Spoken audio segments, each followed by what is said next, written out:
Okay, so today we're doing a test of the QRM Eliminator. It's going to be a slightly different style video to normal. I'm just going to film it on my phone and just talk as I go along.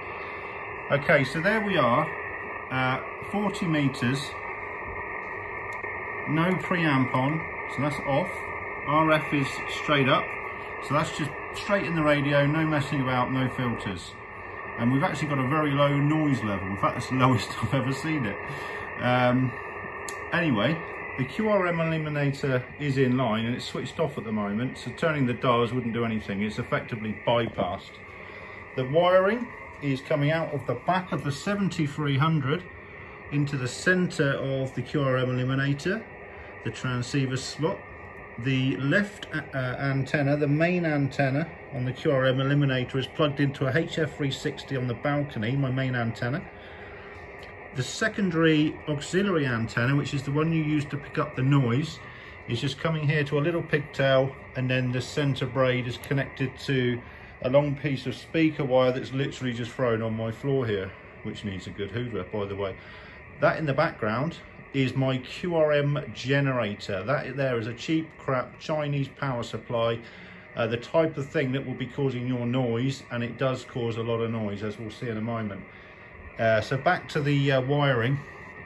I've also got, from the back of the 7300, I've got what's it called? I've forgotten, but the phono cable on the right hand side, which normally goes to an amp, to tell the amp that you're keying up. That same cable I've unplugged from my amp, and that's going into the back of the into the PTP, this one here. So that's just a bog standard phono to phono, same as what you would normally plug into an amp. So there we go, that's the wiring, that's it. So just to demonstrate, sorry, that's my noise level at the moment. I'll leave the phone here looking at the screen, and I'm going to switch on. Behind me, this power supply is off at the wall at the moment.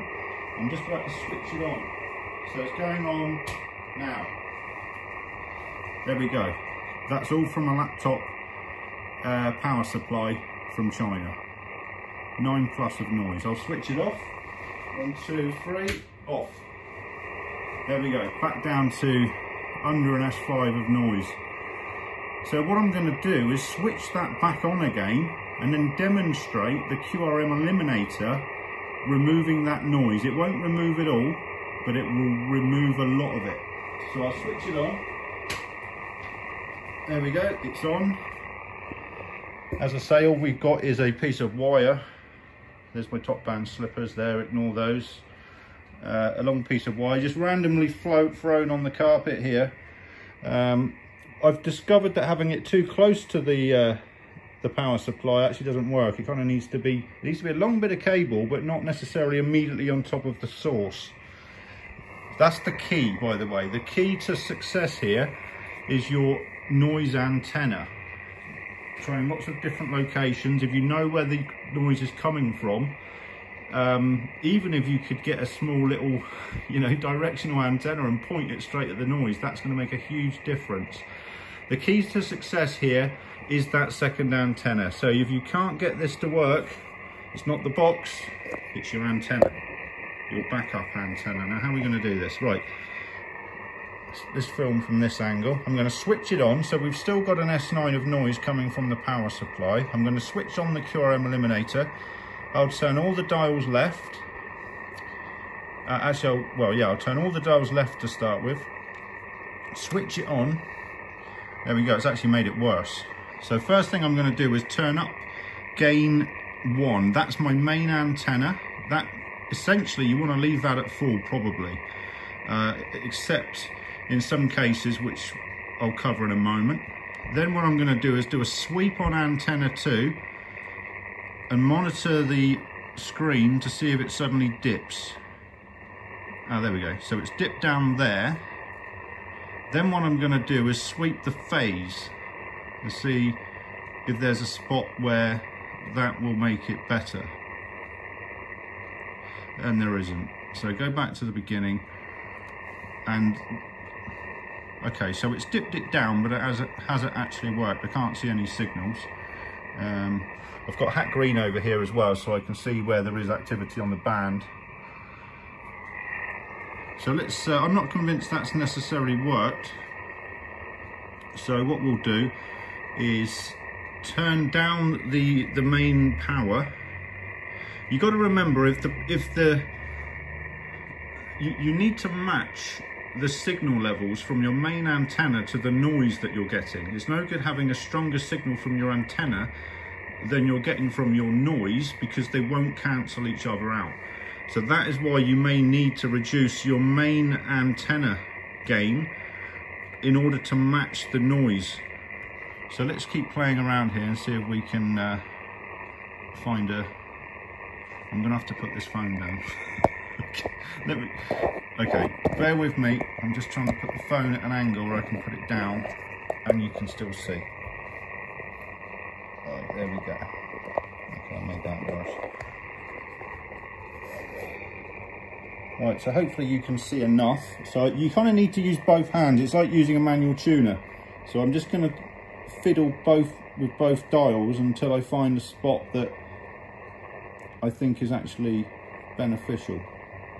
What I'm trying to do is find a place where it's reducing the noise but not affecting signals. So I'm basically just randomly twiddling all three knobs now to try and find the magic spot. I actually had it before I started filming, but I obviously reset all the dials and didn't remember where I had them.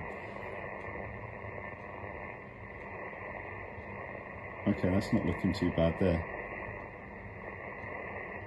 Right, so what I'm doing now, I've got the gain, and the gain on both is about, I don't know, 1, 2 o'clock, and now I'm just adjusting the phase.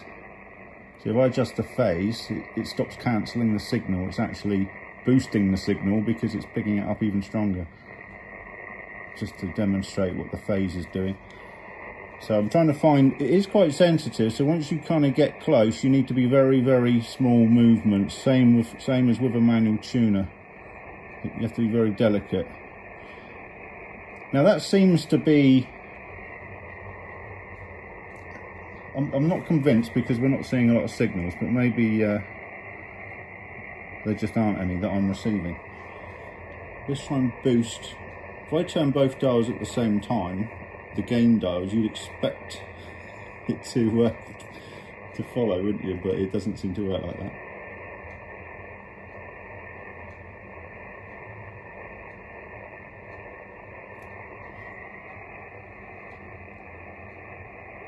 Right. Oh, I heard a voice.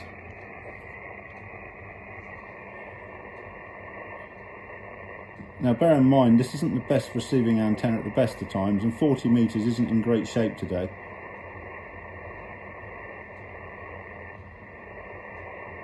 But hopefully we can demonstrate, at the very least, that the QRM Eliminator does do what it's supposed to do.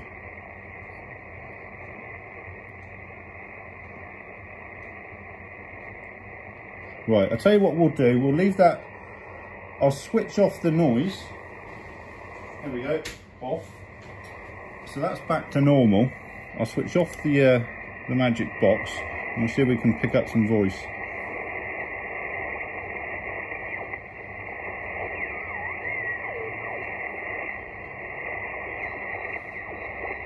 No, there's just not a lot. Doesn't seem to be much happening on the band today, not from my antenna anyway.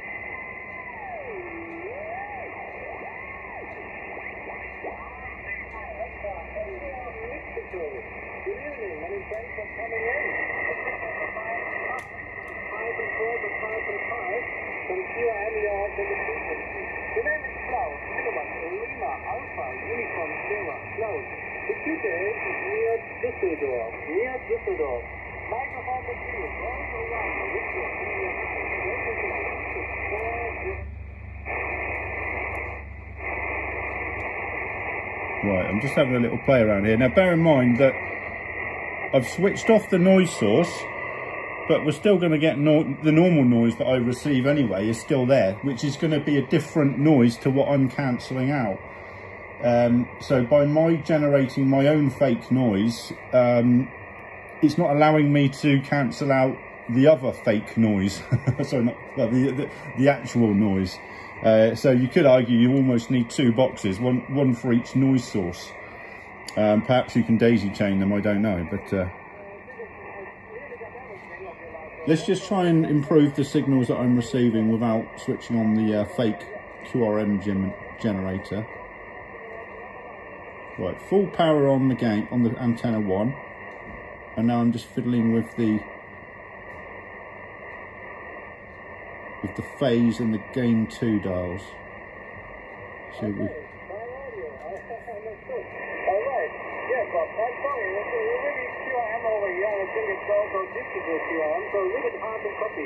right, there we go.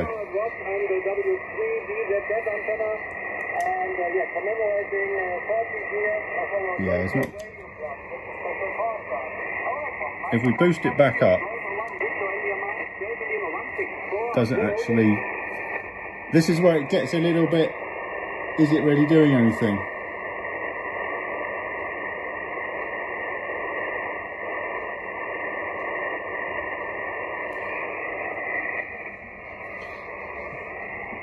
There we go. Anyway, there's an example of using the QRM Eliminator. It definitely works, but I think the trick is the second antenna, getting that into a good place where it's picking up your particular noise source very well. They're a little bit tricky, but they definitely do work. I'm going to be, now that I've fixed mine, because one of the dials was broken on the inside when I received it, so I've had it a couple of months, I've just not tried it properly due to that. But now that I've fixed it, I'm going to give it a proper go over the next couple of weeks, and then I'm going to come back with a yes or no, it's worth it or not. So let's see.